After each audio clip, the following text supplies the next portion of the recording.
All right, in this lesson, we're going to talk about some other fees or some other costs that might be incurred as a result of a business combination. This is a very quick and easy lesson, so we're going to kind of dive right into it. There are 3 potential costs that are related to a business combination and acquisition.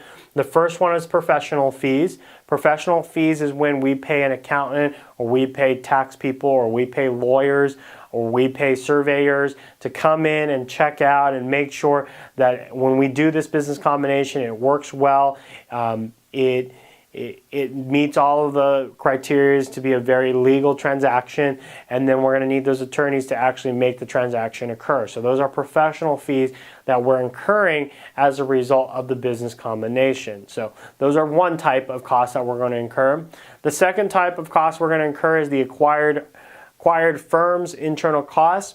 Those are costs that we as the investor may incur. And so we may incur them because, let's say, I need a secretary to, let's say, run copies of all of this paperwork on the combination. So I have my secretary who's been doing other work, put that to the side and work on this, which has to do with the combination. I might have the accounting department do some fair value evaluations, and by doing that, they're taking all the stuff that they normally would be doing, putting it off to the side, and then working on this special project. I may or may not pay them more. I may say, hey, you're on a salary, but instead of working on this, work on this. Or I might say, okay, stay an extra couple of hours, we'll pay you for that so you can work on this. So we have some internal costs that we're going to incur as a result of this business combination. And then third and last one is this register and issue securities. In the last lesson we talked about, if I am buying this corporation, I'm going to buy them in all cash. So I might buy them for $2 million in cash. In reality, in the real world, typically it's sometimes a bit of a cash and bit of new stock issued by the organization. So I might issue stock, new stock that I have to the old owners, and then they're also going to get cash as well. So they're not going to get all cash, they're going to get cash and a little bit of stock. In order to register that stock, I'm going to incur some fees through some investment advisors, and so that's what we're talking about here. So for example, let's assume that a professional's fees were $75,000, salaries and admin fees of $125,000, and that's internal costs, and then issuance of stock fee of $17,500 to my investment advisors, okay? So very simple here, very easy. The first 2, professional fees and acquired firms' internal costs, this is how we deal with them. We expense when they incur. So we don't capitalize them, we don't do any funky things. We simply expense them when they incur. So when we pay that accounting bill, we pay that accounting bill and then we expense it. When we pay attorney's fees to look at the business combination and to execute the business combination, we expense it when it's incurred. And so for our professional fees and salaries and admin fees, we are going to debit salaries service expense for $75,000 and credit cash for $75,000 because that's what we paid. For salaries and admin expense, we're going to debit $125 and we're going to credit AP or cash for $125. So basic financial accounting journal entries that we're doing here. One thing to note is this says cash, but it can be easily accounts payable.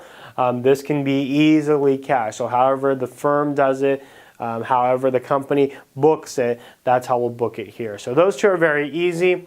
The last one, we didn't really discuss a lot, this idea of I'm going to pay you in cash and I'm going to pay you in stock. So let's go back to the example that we talked about in the last lesson. And really we did this entry, this entry, this entry, this entry, this entry, and this. In this case, this was if we paid whatever fair value, we'll pay that to acquire the company. So this was $2,550,000.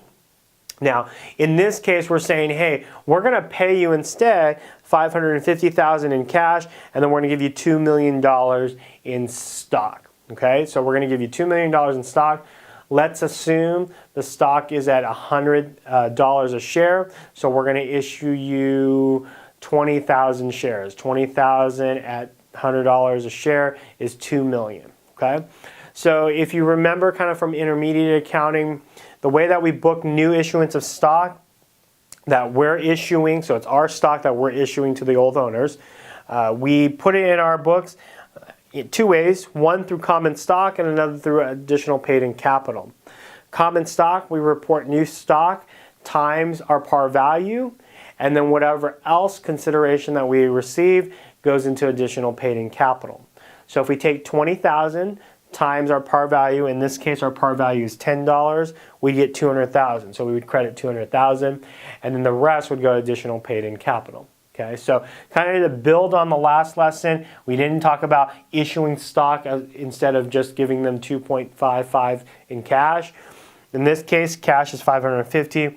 Debit, credit common stock for $200,000, which is 20,000 shares at $10 par. And then additional paid-in capital will be for the rest. If you add these three up, we paid $2,550,000. $550 in cash, $2 million in stock. Okay. The reason why I'm telling you this is because of this one right here, registering to issue securities.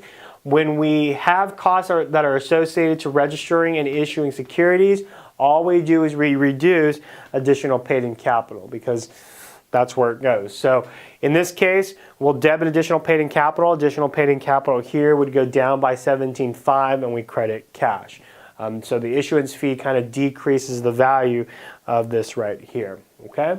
So again, very simple lesson, very easy. The first two is really easy. This one's really easy when you understand this. All you're doing is you're debiting APEC, crediting cash. And these are related costs to a business combination.